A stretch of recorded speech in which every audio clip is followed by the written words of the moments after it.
Hamıya salam. Daha bir maraqlı sualın izahını sizlərlə paylaşıram.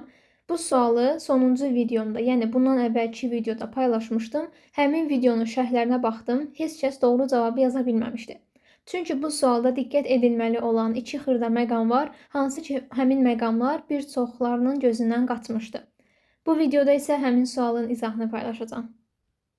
Birinci təsvir ulduzdan və ağacdan ibarətdir.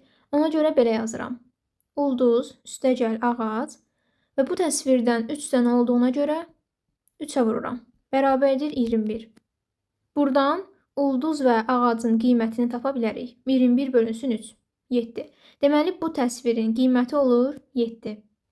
İkinci bərabərliyə baxaq. Eyni təsvir burada da var. Bunun yerinə 7 yazsaq, 2 dənə dairə fiqurunun qiymətini tapa bilərik. 2 dairə üstəgəl 7 bərabərdir 19. Dairənin qiyməti olacaq 19 çıx 7, 12, 12 bölü 2, 6. Nəzərə almaq lazımdır ki, dairə 6 bərabər hissədən ibarətdir. Deməli, hər bir hissənin qiyməti 6 böl 6, yəni 1-ə bərabər olur. Bunu da tapdıq. İndi 3-cü bərabərliyə baxaq. 3-cü bərabərlikdə dairənin qiymətini bilirik 6-dır. Bu təsvirin qiymətini də bilirik 7-dir. Ulduz üstəgəl 6 üstəgəl 7 bərabərdir 15. Ulduz üstəgəl 13 bərabərdir 15. Ulduzun qiyməti olur 2. Ulduzun qiymətini 2 tapdıq. Bu bərabərliyə əsasən ağacın qiymətini tapa bilərik. 7 çıxılsın 2. Ağacın da qiyməti olur 5.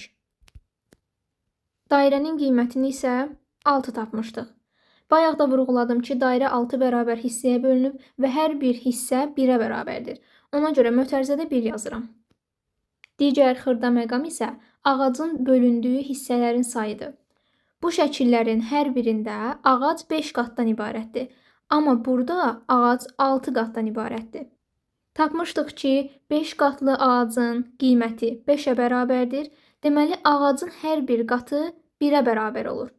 Onda 6 qatlı ağacın qiyməti olacaq 6. İndi bunu hesablayaq. 6 qatlı ağac, yəni 6 üstəgəl 2 ulduzun qiyməti. 2 vurulsun 2, vurulsun, bu vurma işarəsidir. 5 hissəli dairə. Tapmışdıq ki, bir hissə 1-ə bərabərdirsə, 5 hissə 5-ə bərabər olar. Bərabərdir 6 üstəgəl 4 vurulsun 5. 6 üstəgəl 20, doğru cavab olur 26.